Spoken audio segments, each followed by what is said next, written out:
In 2002, Disney released a little animated film about a young Hawaiian girl named Lilo and her strange blue dog, Stitch, who is, in actuality, an escaped alien experiment.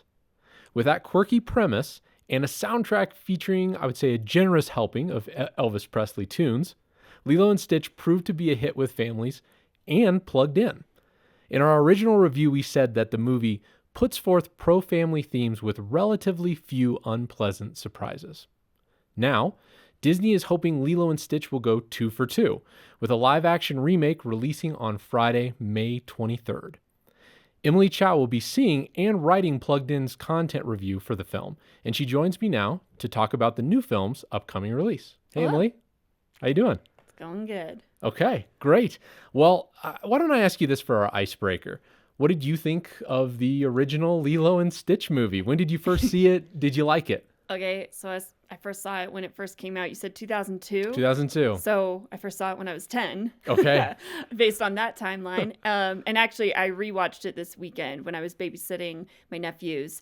And I, have a bone to pick with my sister because she is now raising these boys right. They had never seen it. They had never heard of it. They had never heard of it. Really? And I was like, well, we got to fix that. Do they watch a lot of Disney movies? Yeah, they do. But not Lilo and Stitch. I think they see a lot of the newer stuff. Sure. That makes sense. So, yeah, no, I was just kind of like, wow, I can't believe you've never seen this. We need to fix this right away because it's a great movie.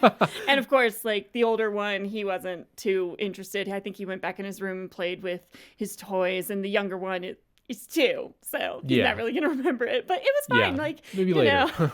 Me and my husband enjoyed watching it. Okay. So yeah, it was everything that you just described in your little intro there. It was all of that. Yeah. Yep. I don't know if I saw it in the theaters when it came out, but I definitely didn't see it in theater. Okay. It would have been like a DVD situation. Right. I definitely saw it when it released on home video. And I remember liking it quite a lot. I think, maybe it wasn't the most replayed Disney movie kind of for our family, but it definitely came up pretty frequently. I remember I had a friend who, after that movie came out, she was constantly talking in the Stitch voice, and it drove the adults around us absolutely insane. So I can imagine, you know what, parents, I'm going to give you, this is a gimme.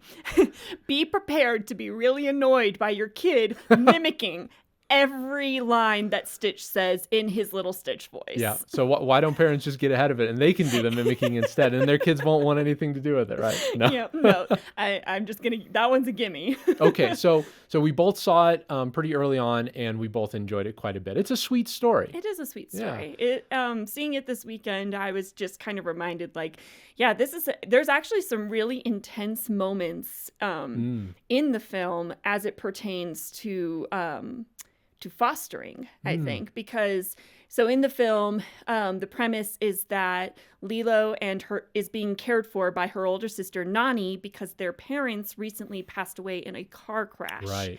And as a result, Nani had to go from being the big sister to being the full-time parent, and she's just completely out of her realm, and she's got, the child services knocking on her door, like threatening. Well, I shouldn't say threatening. They're doing it for Lilo's own good. Like, they're doing it to protect Lilo. Right. They're not trying to separate the sisters, but Nani is failing in a lot of ways, and she feels it. And so like that was one of the things that I don't remember so much as a kid.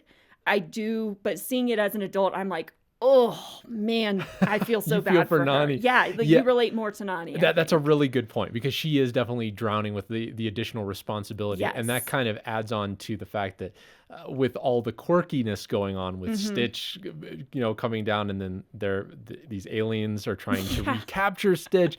All of that is like also feeding in to kind of make it more difficult for Nani to raise Lilo. So I definitely connected more with that side of the story as well, more so than I did when I was a kid. Yep. And we should say that'll certainly be in the new one as well. Yes. I was just going to say, we expect the new movie, which we haven't seen just yet, but you will soon. We expect the new movie will hew pretty close to the original story, I would say. Based on the trailers, I would say it's definitely going to lean towards the original story. it is going to be weird seeing it in live action. It's not going to be as weird as like, the Snow White movie that they did. That Right. one was weird because you were looking at like the animals and the dwarves and they're cartoons, but they're real. And it was weird. It was just weird. Yeah. That's the only word I can use to Yeah. describe it. It didn't sit well with a lot of audiences. Right. And so in this one, it's kind of the same deal with the aliens and Stitch himself. Like I was looking at it and I was like, Stitch just kind of looks like my stuffed animal came to life. Yeah. And I'm not yeah. sure how I feel about that. Yeah. Some of it doesn't always translate so well, but Yeah. we'll see. We'll see. Yeah, we'll see. So with that in mind, though, even though we expect it to kind of hew pretty close, just from anything that you've seen so far or heard, do you see any potential changes that might be concerns for parents with this remake? So, yeah, I saw a couple of things in the trailer that Yeah. just stood out to me. So, and again, this is in context with me having just rewatched the original. Right. So, timing wise, you've got about an extra 20 to, I think it was 23 minutes of film time here. Okay. So, that's 23 minutes of potential content that you weren't previously expecting. Yeah.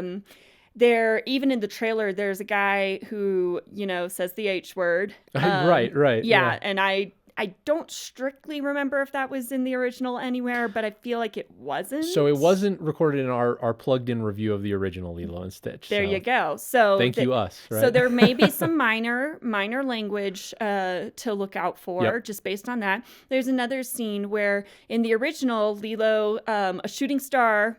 She thinks it's a shooting star. It's actually Crashing Stitch spaceship. crashing his Yes. spaceship. But she thinks it's a shooting star. And she's like, I have to make a wish. And then she gets down on her knees and she actually prays. And she's like, it's me again. And she asks to be sent an angel because she wants a friend. Yes, that's right. In this version, just from the trailer, she says, can you send me a friend? Maybe a best friend. And that's all she says. So I was just Okay. kind of like, okay, so maybe they're leaning a little bit away from any potential Christian linkages there. Sure. Because it's Hollywood and they don't like to step on people's toes. Right. That's... I noticed ridiculous. when I watched the trailers, I noticed maybe a few instances of leaning into some bathroom humor. Maybe Yes. they get the laughs from the little ones. Definitely gonna that get... I don't remember from the original necessarily. Yeah, no, there is one alien who he dresses up like a human woman. Yes. Yeah. Disguises So, like, and yeah, stuff he like that. to disguise himself. So that was in the original. In this version, like he has some sort of cloaking technology, and somebody taps it, and for an instant he becomes an alien. And he like covers himself, like ooh, and Right. like. So, like, there's that kind of humor where it's like the person is fully clothed, but they're covering themselves, Sure. like they're immodest or something. Yeah. So those kind of silly little gimmicks. Sure. Okay. Like there's one where Stitch has a lace skirt on and the skirt falls off and he covers his tail. Right. Okay. So gotcha. And he's not wearing clothes throughout the movie, but Right, he's just a furry it's like little the Donald creature. Duck. It's like the Donald Duck with the towel thing. Sure. Yeah, exactly. Okay, well, so the original movie, as we kind of talked about, it presented a very pro-family message. I would say particularly kind of this theme of found family, right? And that's come up a lot in a lot of Disney movies, a lot of Hollywood stories. What do you think makes it such a popular kind of trope? I think that Hollywood is touching on the fact that a lot of people come from families where maybe they weren't accepted the way they wanted to be accepted. Maybe their parents didn't understand them. Maybe there was abuse or addiction involved. And as people get older, I think that they tend to lean towards, okay, I want a family that I can actually rely upon because I can't rely upon my birth family for one reason or another. And I think that's what Hollywood is leaning into with all these different stories about found family. And I think that there's also just a sense of like, not everybody does have a family. You know, I already mentioned the fostering thing earlier. You know, there's kids who need to be adopted or who have to stay in a foster home for a time. They may relate closer to a story like this where, you know, you can find your family in the most unlikely of places, in a little blue alien Right, who right. fell, who's an escaped convict from space, Yes. And Stitch.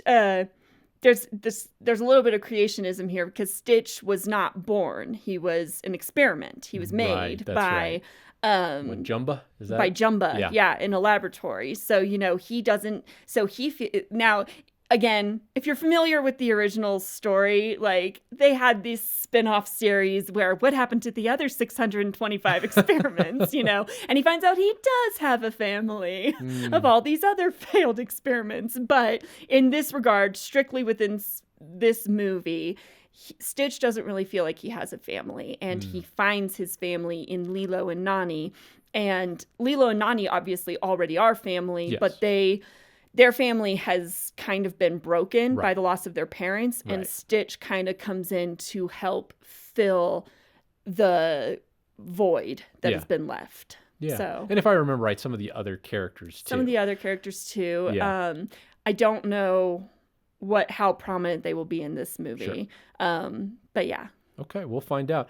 So Disney has certainly been dipping into kind of this live action remake pretty frequently over They're the out last. of stories. Oh, They got nothing left. They're just like, Well, yeah. well, let's just make this one live action. It did well for us before. Right. And sometimes it seems like that. And I would say to mixed success. Some do better than others. You mentioned Snow White being a little, maybe not great as a movie necessarily. Yeah, people didn't like it. Mufasa, even though that wasn't, let's go back even further. The Lion King remake, I think, did pretty well at the box They office, liked right? that one a little bit more. So it goes back and forth. But do you think there's a place for all these remakes? Do you think there's like a type of film or a type of story that justifies it? I mean, yes and no. I'm kind of just over it at this point. Yeah. They're just turning, again, I think they're just out of ideas, so they're just turning everything into a live action It's film nice now. to have something new. Yeah, and so it's like none of the stories they're telling are new, which kind of gets boring. And in a lot of cases, there is nothing wrong with the original. Right. So you're not even getting anything extra out of the remake other than, well, now we can, at a certain point, I kind of sit there and wonder how much of this is monetization, because you can make new, action figures and stuffed animals and T-shirts that you can. So a ton of merch that Disney can now sell, and other studios. It's not just Disney. DreamWorks is doing the same thing with How to Train Your Dragon. But it's like, they have all this merch they can sell now. They can sell tickets to. I mean, like I said, I was 10 when this movie first came out. Yeah. So now, as an adult, like, potentially I could have a child. I don't have a child that age, but I could have had a child that age by now. I have nephews and nieces and such who are the target audience for this. So they're kind of like pulling on the nostalgic strings of parents of parents who watched this when they were kids, and now they can introduce it to their kids. Right. Oh, yeah, I loved Lilo and Stitch, and now we can go to the theaters and we can watch the remake. Yeah, it's so, I don't know. A lot of that again just kind of feels like, hey, this is a cheap way to redo this. So I will say there are a few instances where I think Disney specifically has tried to maybe mix it up a little bit. You have the villain origin stories remakes where, Maleficent got a story where, I like that though, because it was a new story. Yeah, what's it from her perspective, or Cruella de Vil, some things like that. Again, I think some work better than others, but I know for me personally, I would rather have the new story, even if it's a similar story but just a different take, rather than a beat for beat remake. Yeah, it's hard when it's beat for beat remake. Right, because the only reason you're doing a remake of a movie is because it was popular and people loved it. So then what's wrong with the first movie? As you wisely said, I think. So. Yeah, it's like if you're gonna justify remaking it and justify me spending money to go see it in theaters, I need something new to come out of it, to where I'm like, okay, like even Snow White, I know a lot of people didn't like it, but there were some things in there that I thought they did better than the original. And there were some things that they definitely did not do better than the original, right.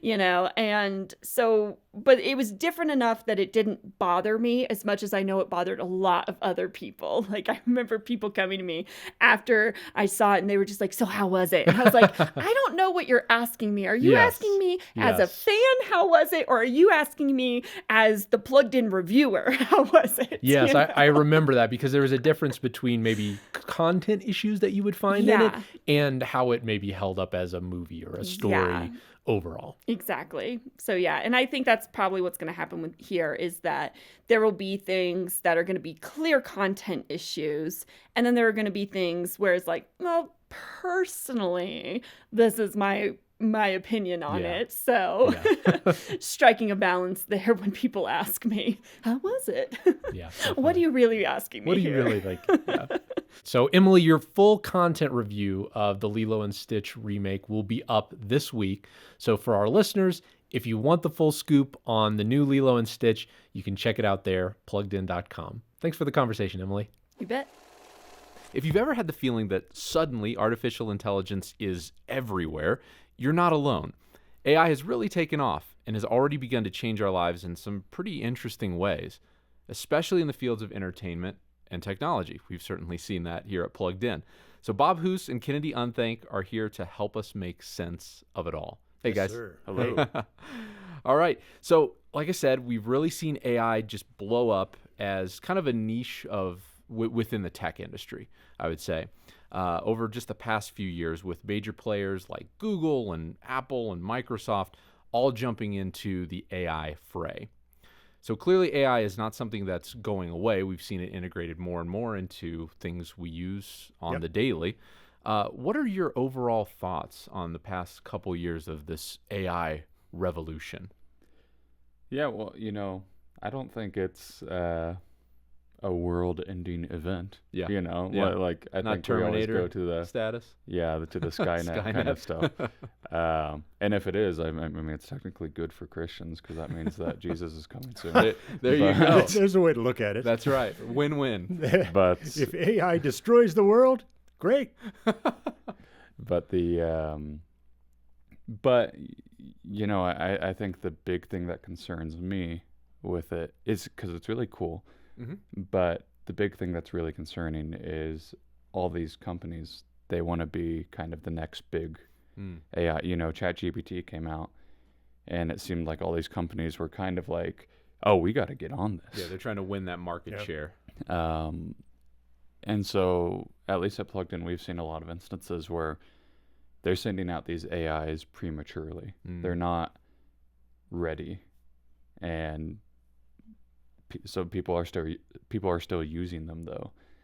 And right. Or they're like kind of beta testing. They're putting them out there so people can use them, and then the model can it's the early improve. access AI kind of idea. And the issue is, I mean, a lot of these are used for fact checking, and a lot of these are used as conversation buddies.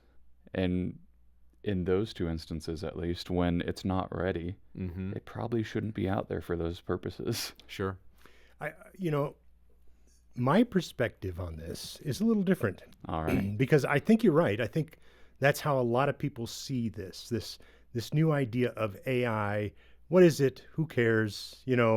All right, it's like Siri in my phone, but it's really a much bigger concept that I think we as Christians and as just individuals, people living in the world, need to be aware of. We need to look at it from a big picture perspective. Yeah. There have been a lot of things that have happened in the course of mankind that have sort of changed our world, our everything. Okay, fire in the wheel, and then but you think about oil, discovering oil and coal, and how that energy just sort of expanded the world, and then we make our way up to the internet, and we sort of thought the internet was that last one frontier. last big Right. thing. Now we have access to all how the can you information. do anything more than the internet? This is it. But the fact is, I personally think that AI is bigger, and it will be the bigger thing than the internet. And why? Because AI is different. The internet. What does the internet do? It helped us communicate. It helps us learn things instantly. We've got all this information at our fingertips. It helps us buy anything all around the world. We can order it, beep, beep, beep, beep, Right. and it's delivered 2-day to our shipping. door. Yep. But AI is different because AI is something that does something. It's a doing technology. It does what you tell it to do. And I think in a way, that's going to be much bigger. It's a sense of capability. You know, it's not just something that we have access or communication through. It's something we say it can do everything. It can fill out your diary. It can take care of your emails. It can also build an airport and cure cancer. I mean, really, it's going to be this thing and it's something that all of us will have. Now, we don't think about that right now, and I don't think like parents listening are probably not thinking that it'll be as monumental as the cell phone. But I mean, when I was a kid, the idea of having a phone that you carried around in your back pocket everywhere you went, a little screen that could tell you anything you wanted to know, a map that could show you everywhere to go. You don't have to read maps anymore. That was impossible. But in a very short period of time, it's come to be. And I think AI is going to be like that too, where we all have access to this technology, this doing technology. And all we have to do is say, I want you to do this. And it's autonomous enough to do it on its own. Yeah. Or it reminds me of this, there's this picture that was going around that was this old newspaper article. And the headline was, "Man won't fly for 1,000,000 years." And that was like 30 years later is when they made the first airplane. Yeah. And so, yeah, I mean, I do agree with you. I agree with you definitely in that it's going to be a monumental thing. My more so issue is that because we're on the very cusp of that frontier, that initial wave, I think some companies are being a little too quick on jumping the gun into that. Sure.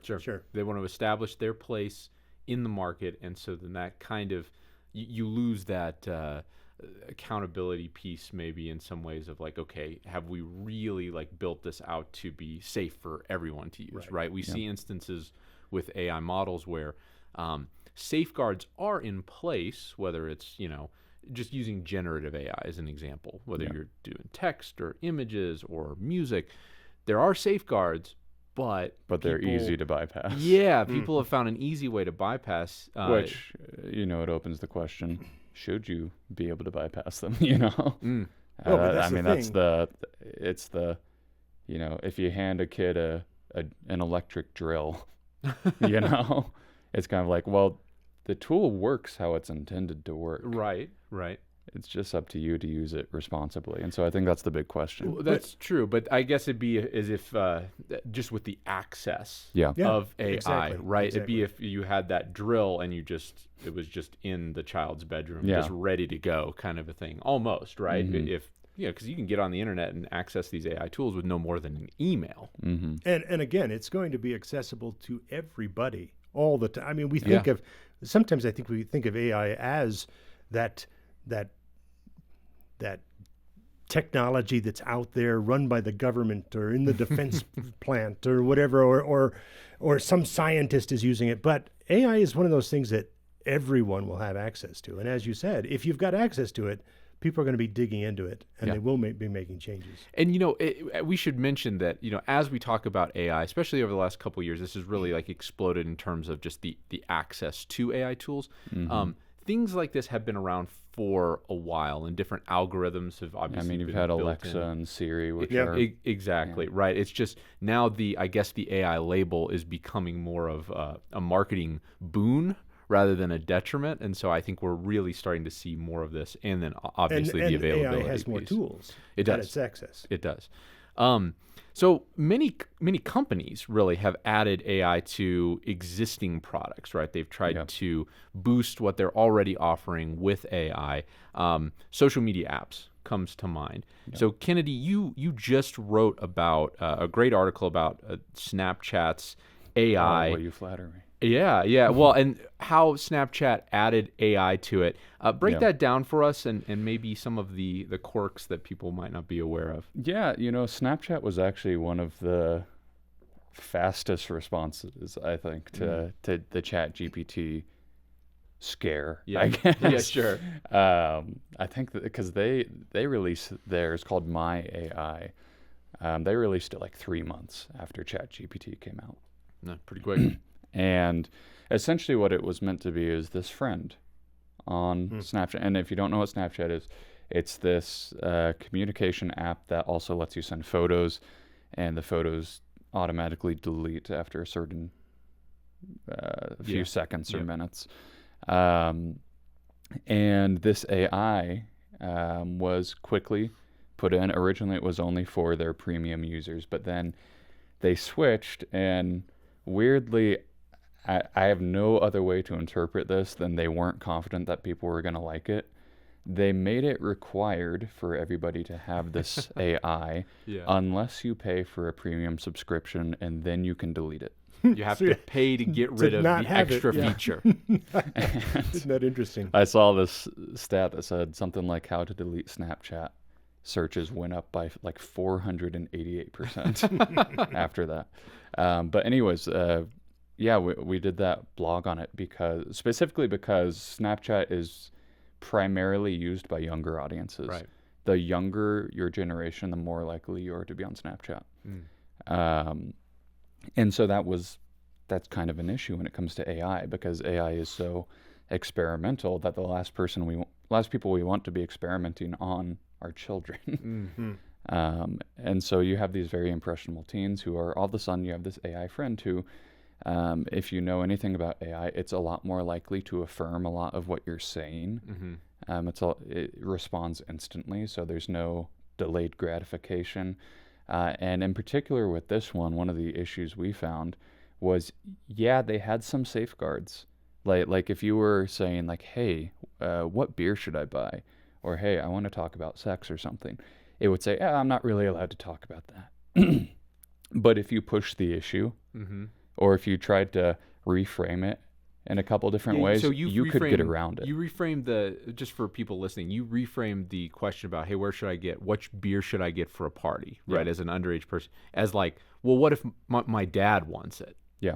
And that tricked the AI. Yeah, I had said, hey, we're having a pool party. It's going to be me. We had programmed it so that it thought that I was 14. Yep. Okay. And I was like going to have a pool party with my friends, and we're going to have burgers and beer. And it was like, whoa, okay, well, remember, non-alcoholic drinks are better. And I was like, oh, well, it's actually for my dad and his friends. And he's like, oh, well, if it's for your dad and your friends, then I'd do these brands. Yeah. And really started breaking it down. And then, eventually and you can go here without an ID. Right. Well, eventually I got to the point where I was like, okay, well, what if I drink some? How do I get that smell out of my mouth? And then it told me, and I was like, okay. And so if me and my friends want to drink some, what do you think we should start with? And then it just straight up told me, just completely forgot that I was supposed to be this 14-year-old boy. Yeah. And so that was one of the things that we had specifically wanted to highlight with that.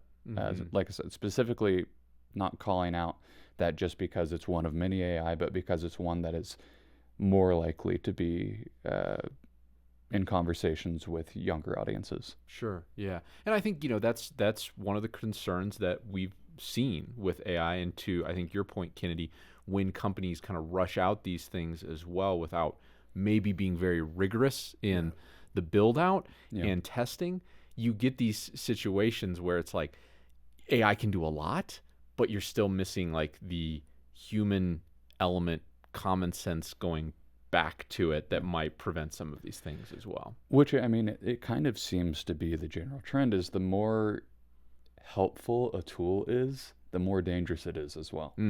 And AI is super helpful. I've used it for a lot of things. It's very useful. Yeah. But that also makes it really dangerous.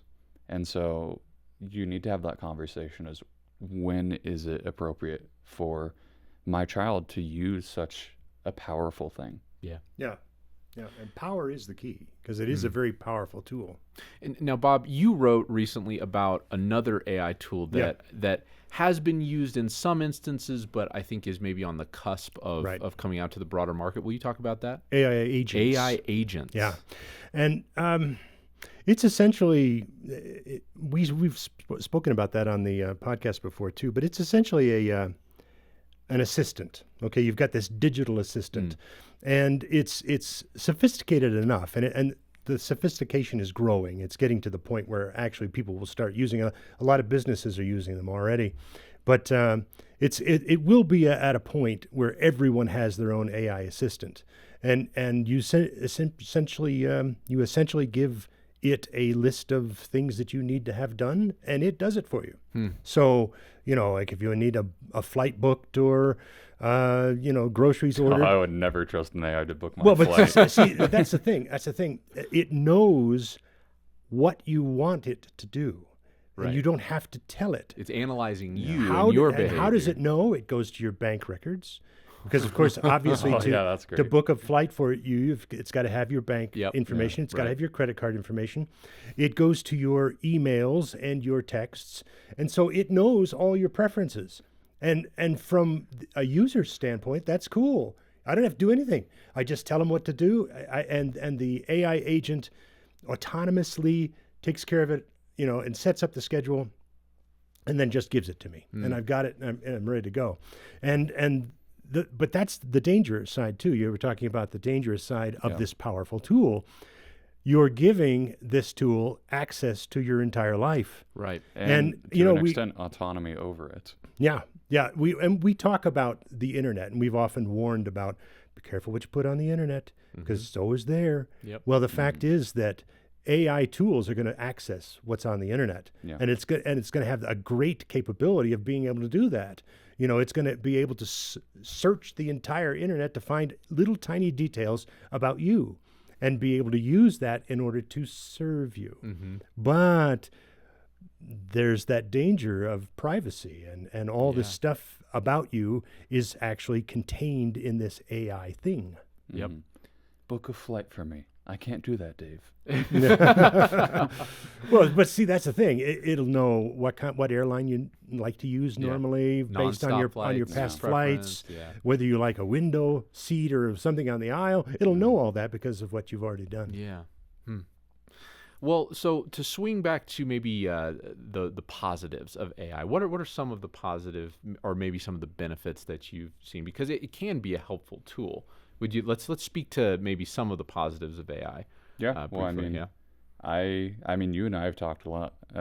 Brett and I really like to write, and we've got some stories that we're working on. And as an author, well, I guess prospective author. No, I am an author now because we published that book for Plugged In, Yeah, there which you go. you can get from us still. If That's you, right. That's right. Sudden plug. Becoming a screen savvy family. Look at that. But it's really helpful because, for instance, I've got this one story I'm working on where I've gotten to go into ChatGPT and I plug in a character and I say, this is the character's personality, this is their age, this is their background. I want to have a conversation with them where I can act out as one of the other characters that I've written and talk to that other character and kind of see where that conversation goes. And I can do that like 5 or 10 times. And then I'm like, I really liked how conversation number 4 went. I want to explore more that way. And so it's really nice if you want to bounce ideas. And or if you're stuck in a rut and I'm like, I'm not really sure what the implications of this is. Can you tell me what might happen in my fantasy world if suddenly I blow up a volcano? And it's like, well, here are some things that would probably happen. It's like, thank you. That's so helpful. I wrote a whole scene about I blacksmithing. forgot about the cows. Yeah.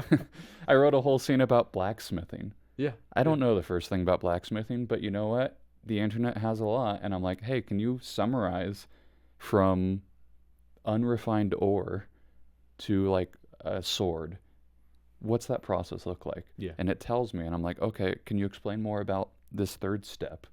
What is, explain to me how a kiln works, you know? And in the past, as a writer, you'd have to research that on your own. Right. So you'd have to go to the library, you'd have to get several different books, you'd have to page through finding the sections that you're looking for, the reference articles.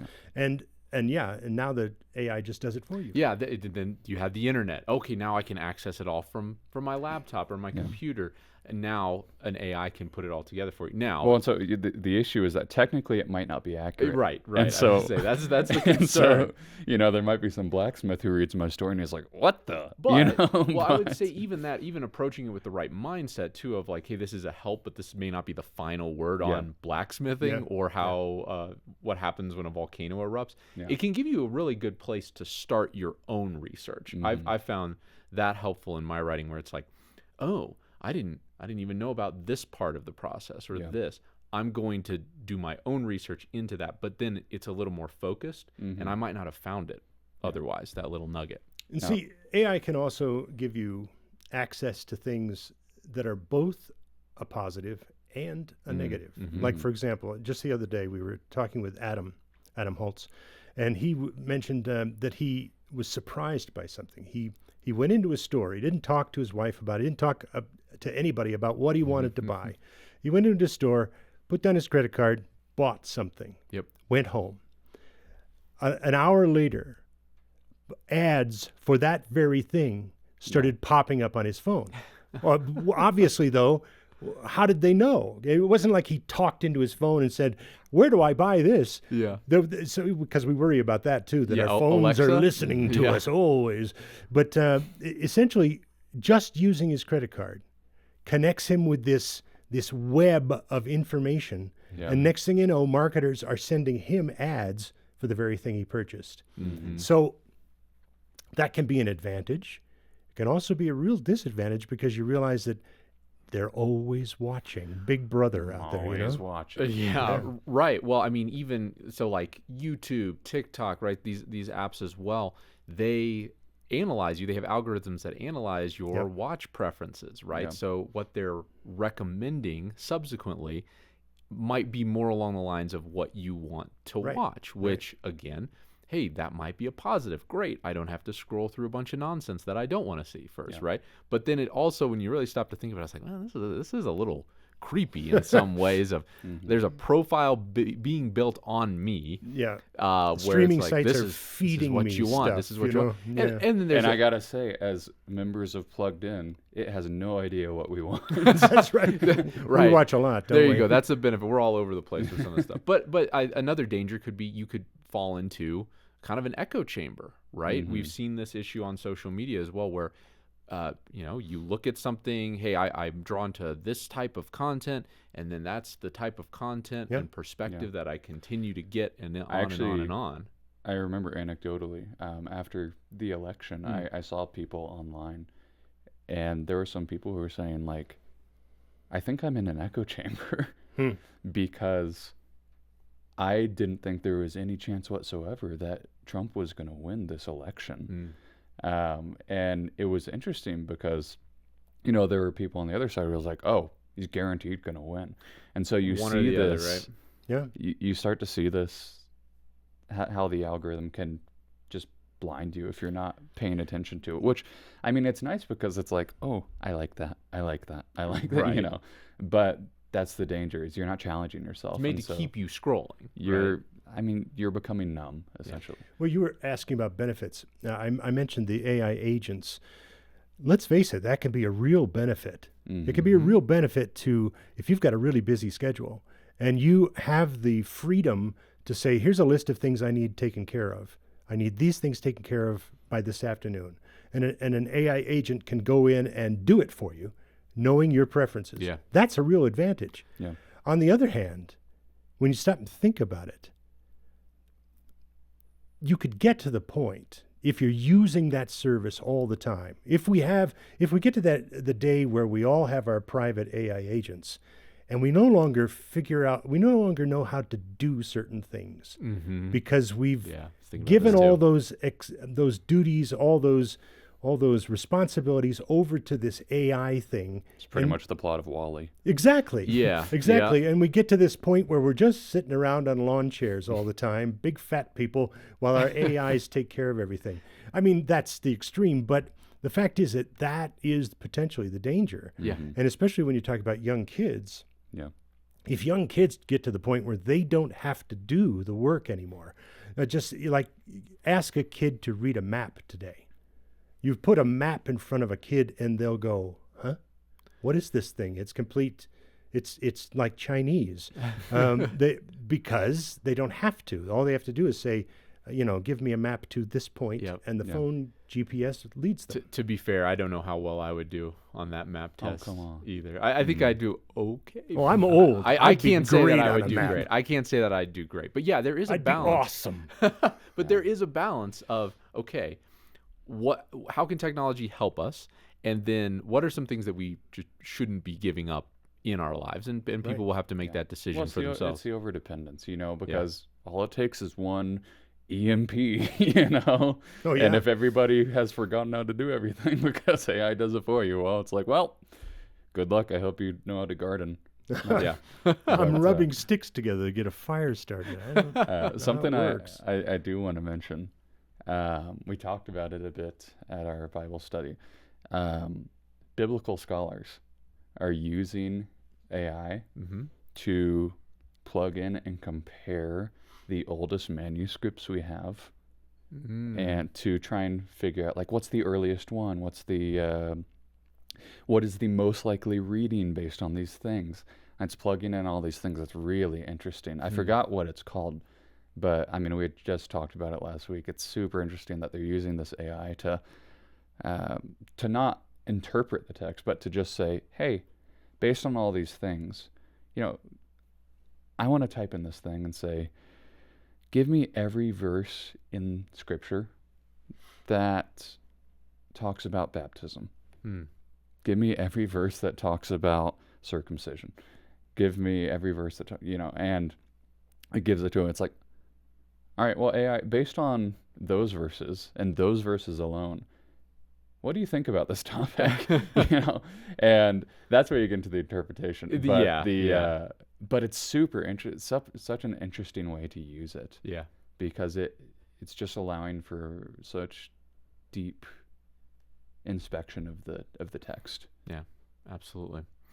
All right. Well, there's a lot more that we could discuss when it comes to AI. But before we sign off, we probably ought to talk a little bit about what would we recommend that parents be thinking about? Because the fact is, all of these things we've talked about are things that are coming our way, whether you believe it or not.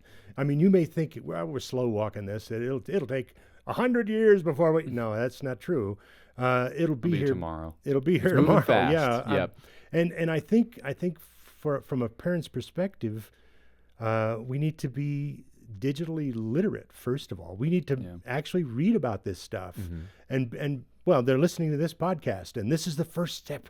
Just move forward and start absorbing all this information, because it's going to be here, and we've got to recognize that AI, it doesn't necessarily have a conscience. We were talking about how you can bypass some of the AI safety things.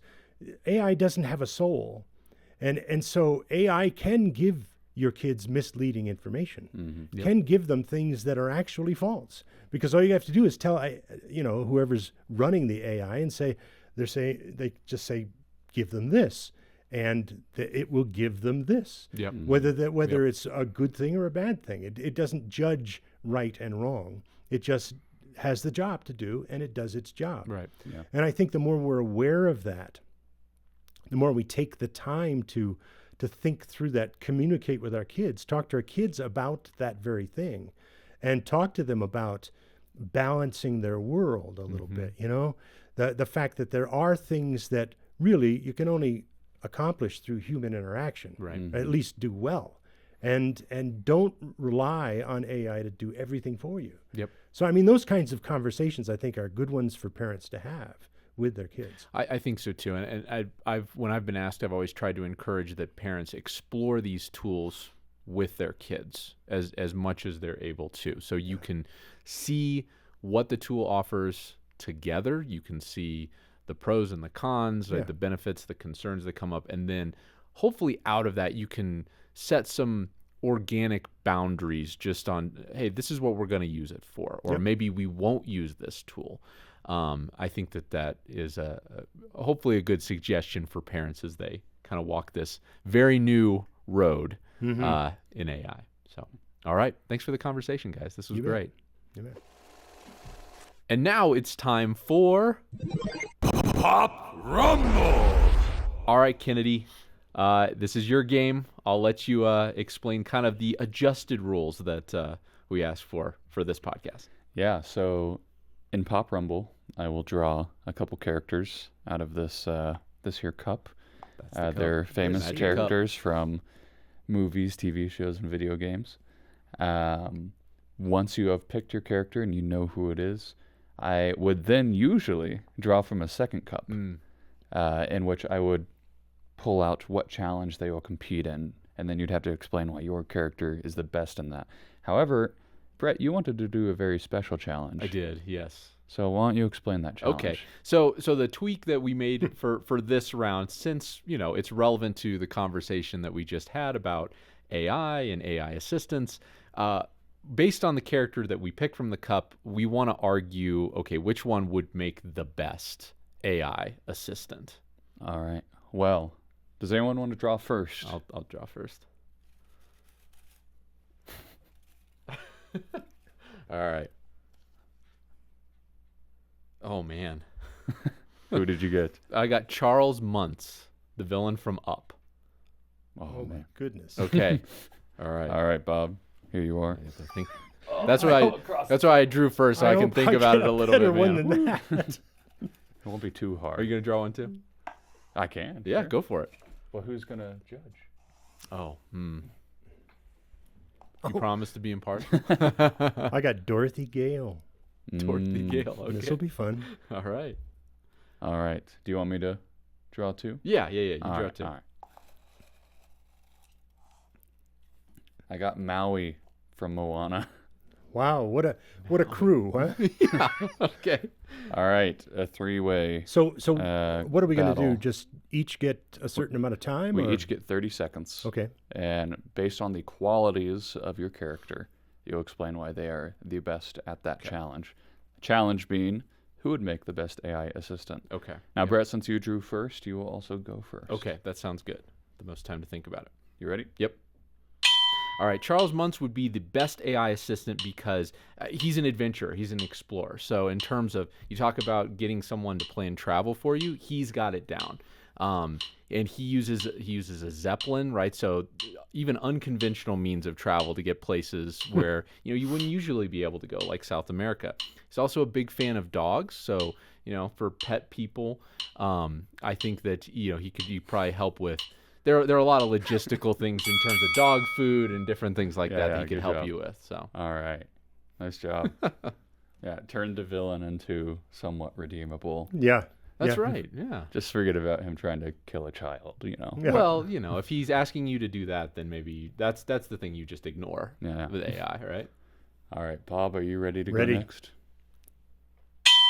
Dorothy Gale beats your guy hands down in all categories because she's kind and sweet. She's loving. She's the kind of person that you could be a really good friend with without stealing all your money.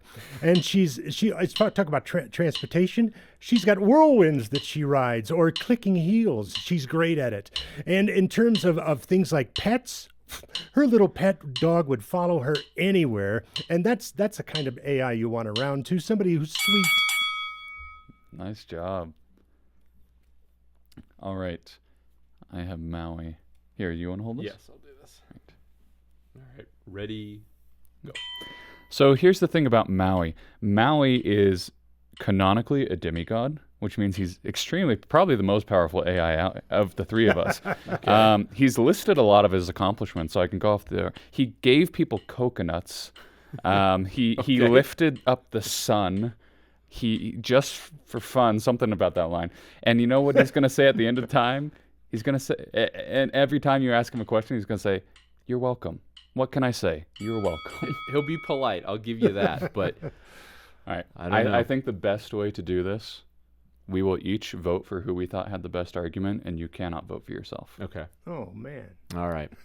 Well, See, I think Dorothy Gale is clearly the winner. I'll vote for Bob because I feel like every point that I made, Dorothy also Trumped. had those in some ways. But All right, Bob. Less for the modern era, Dorothy, I guess. Boy, this is a tough one. I probably would go with, is it Maui. Maui? Maui, because you're right. I mean, if you're going to have an AI, why not have the most powerful there ever is? You know, so an AI that could lift the sun. You know, I think you'd be pretty prone to misinformation. That's true. That's true. I do have to give it to Bob, specifically because he seemingly countered everything you said. No. He like attacked each point specifically. When Bob started talking about Toto too, I was like, dang it. Yeah. Dorothy had a dog too. Yeah. Well, actually, All right, it wasn't until you mentioned dogs that I thought, oh, there's Toto. All right. Well, congratulations, Bob. Well, so thank you. Dorothy from Wizard of Oz would be the best AI assistant, Well, right? let's And she face could it. sing songs for That's you, right? right. Somewhere over the rainbow. If you get really, really low down, she'd sing you back to health. That's right. And if you don't have a brain, she'll help you out. There you go. And that could be really helpful. There you go. Help you find brain, heart, courage, all sorts of good stuff. So, all right. Well, thank you guys. That was fun. And special thanks to all you listeners out there. We'd love to know your thoughts on AI. Do you think it's good? Do you think it's bad? What have your experiences been with some of these new AI technologies that have come out? And do you plan to see the new version of Lilo and Stitch? Let us know your thoughts through our Plugged In social channels. That's YouTube, Instagram, Facebook, or send us an email at team@thepluggedinshow.com. Thanks for joining us. We'll see you next time on The Plugged In Show.